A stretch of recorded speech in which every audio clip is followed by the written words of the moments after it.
முன்னோர்கள், முதியோர்கள், பெற்றோர்கள் அனைவருக்கும் முன்னவனே. மாண்புமிகு நாசர் அவர்கள் வருவதாக இருந்தாலும் முதலமைச்சருடைய சில பணிகளை அவரிடத்தில் ஒப்படைத்துவிட்ட காரணத்தால் இந்த நிகழ்ச்சியில் கலந்து கொள்ள இயலவில்லை என்ற செய்தியை துடிக்கின்ற என் மனதில் துன்பங்கள் போக்கிடுவாய். துனியாவில் உன்னருளால் இன்பங்கள் தந்திடுவாய். வடித்திடும் கண்ணீரை. அஸ்ஸலாமு அலைக்கும் வரஹ்மத்துல்லாஹி வபரகாத்துஹு. குர்ஆனுடைய திருவசனம் என்றுமே இனிமையானது. அதிலும் இனிமையான குரலின் மூலமாக அதை ஓதுவதை ولا تحصر الميزان والعرض ولا حال العنام فيها فاكهة والنحل البحرين يلتقيان بينهما برزخ لا يبغيان.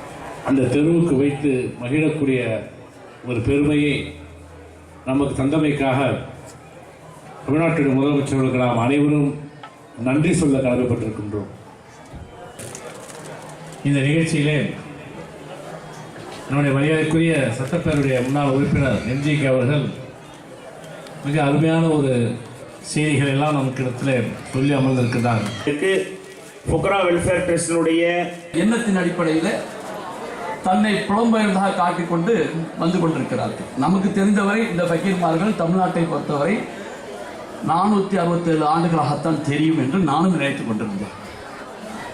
இன்றுதான் நமக்கு இல்லை சார்ந்தவரை சந்திக்கும் பொழுதுதான் இல்லை 400 வருடம் இல்லை, கிட்டத்தட்ட ஜப்ரே ஆலம் பாதுஷா கிட்டத்தட்ட 1050 ஆண்டுகளாக ஃபக்கீர்கள் தமிழ்நாட்டுக்கு வந்து போய் கொண்டிருக்கிறார்கள் என்ற ஒரு வரலாற்று உண்மையை அவர்களுக்கு எடுத்துரைத்தார்.